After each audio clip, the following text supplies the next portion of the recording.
We're live? All right. Welcome back to the Play by Play podcast. I'm Brogan. And I'm Paul. All right. Just getting straight into CP Sports. Varsity baseball had a big win against Rockhurst on Monday, 10-4. Henry Bartholomew had 3 runs and Tony Caniglia with 2. I think those are 2 of their best players. Yeah. Tony Caniglia is just an athlete. And he's their catcher, I think, right? I'm pretty sure he's their catcher. Oh, yeah. Yeah.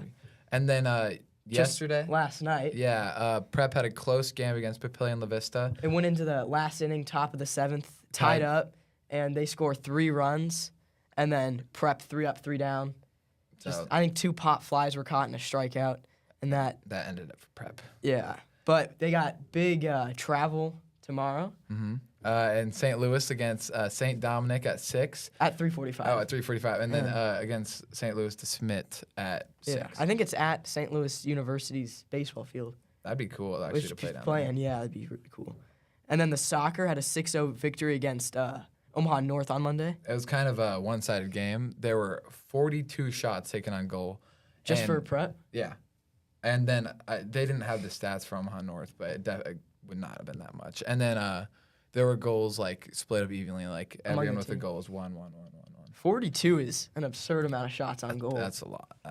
And then today the Metro tournament starts at 4:30 in the Leahy against Bellevue East. Yeah. So And then also a big track freshman meet with almost every school, every Class A school yeah, a lot of big schools at 3:30. I'm not sure where that is, but that's going to be really big. Mm-hmm.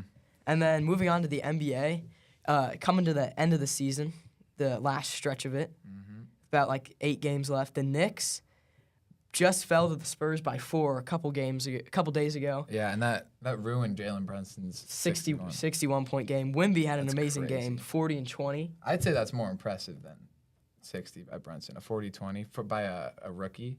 Oh, I he's absolutely balling out. I see him on all the stats. He's just on the top of everything. Everyone's saying he's one of the top centers as a rookie.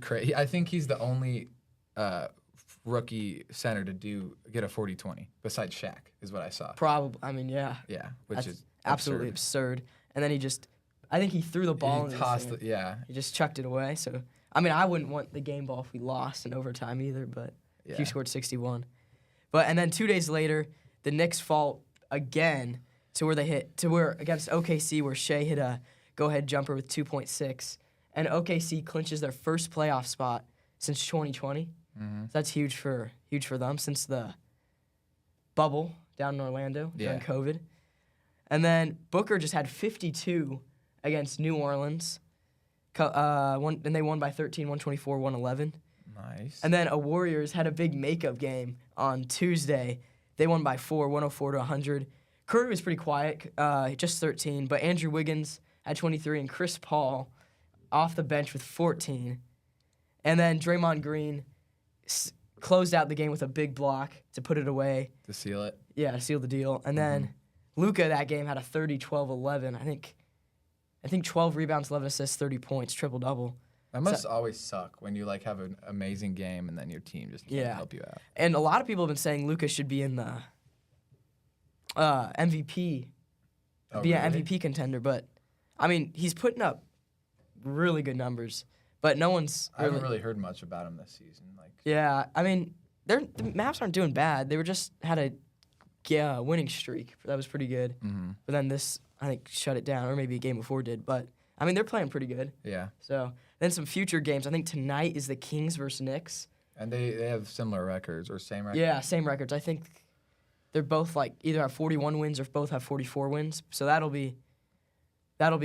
be a pretty good game. But I'll take it. Julius Randle, he has it just came out that he's undergoing a season-ending injury on his right shoulder. Yeah. Which could be. I'm not sure when he injured it, but they must have seen that. He can't come back for that. Yeah, he's done. Which the Knicks are in, so that kind of hurts their playoff chances to move on.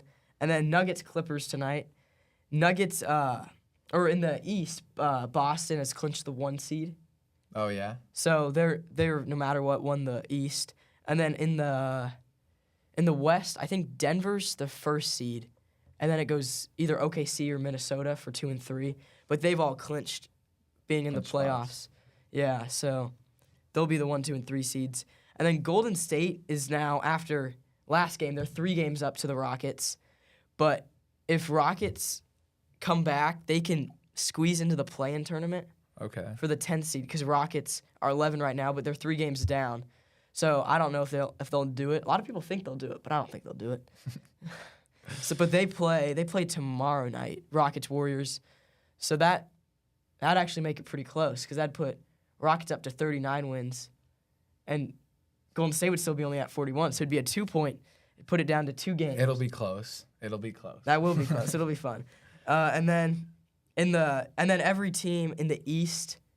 So the 10 teams have already been chosen for the East. All the teams that can't make the play-in aren't going to make the play-in because of the record.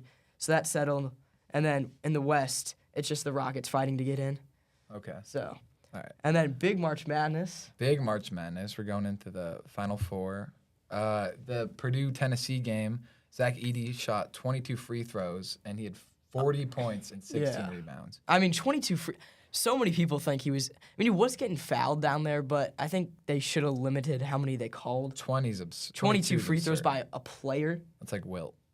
Yeah, absurd amount of free throws. And then Dalton Connect had 6 threes, 37 points.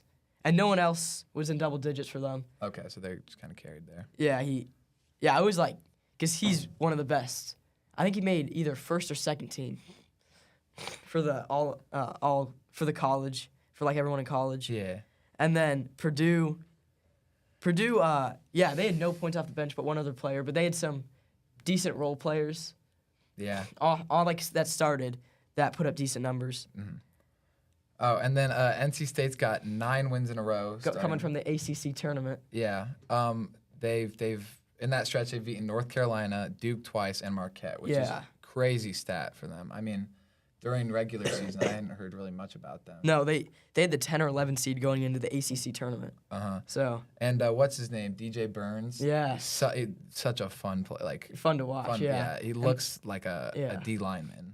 I can't believe NC State is in it because if Virginia in the ACC tournament made one more free throw, they wouldn't have been able to dribble up the ball and bank a buzzer beater to go into overtime. So they might not even be. So if Virginia makes the last free throw, NC State's not in the tournament and not in the Final Four. So they're making the most of it. Yeah, they're really. And then they play Purdue. They play Purdue. Yeah.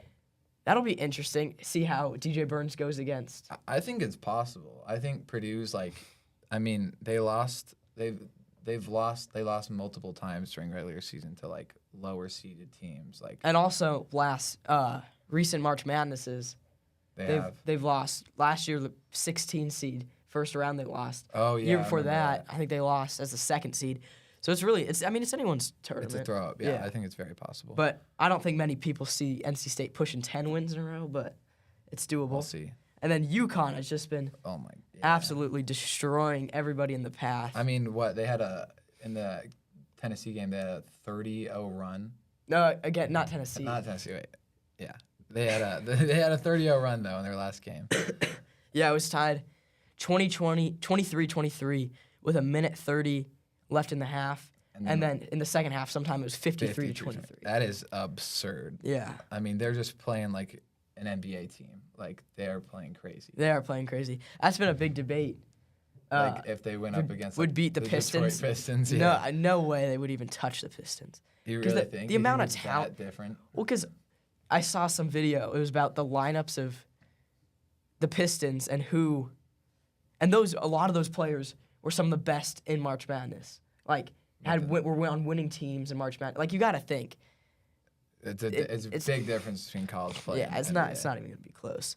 But I mean, I think they won their first game by almost 40, and the closest game at the end has been only by 17 points. Yeah.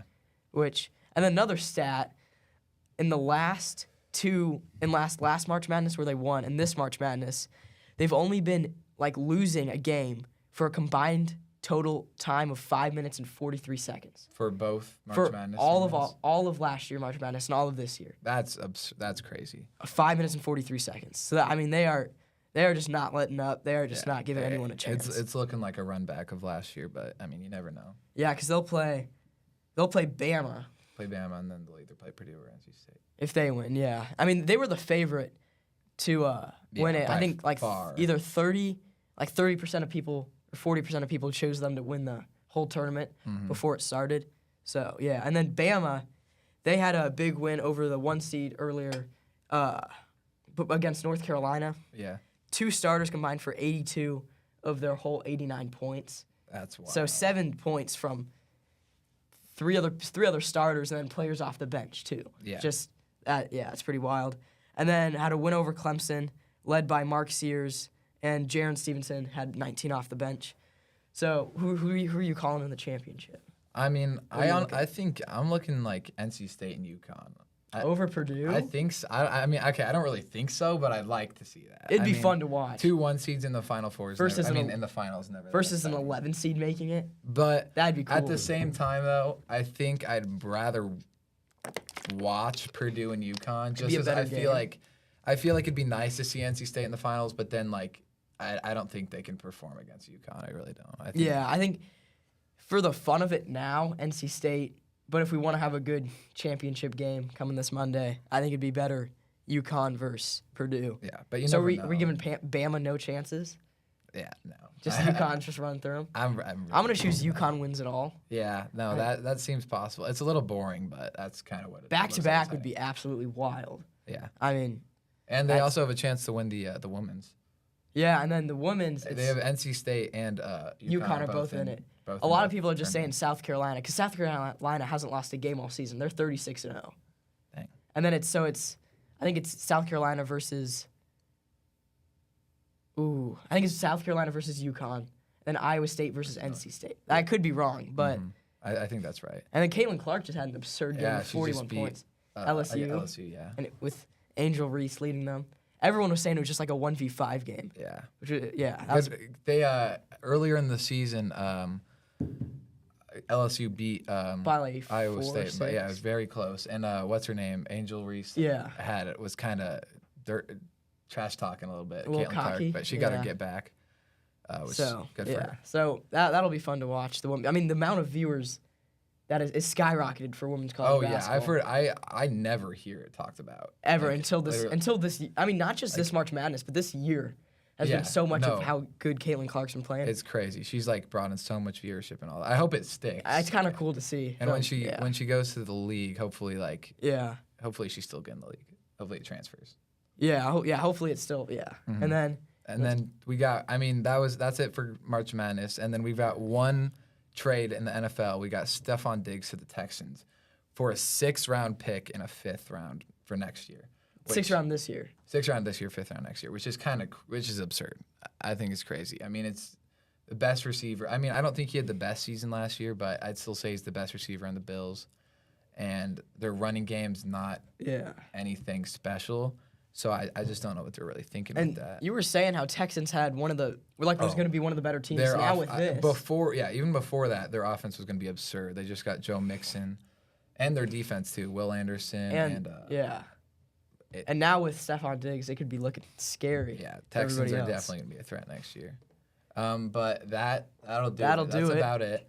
Thank you for watching the Play by Play podcast. Yes, sir. Thank you.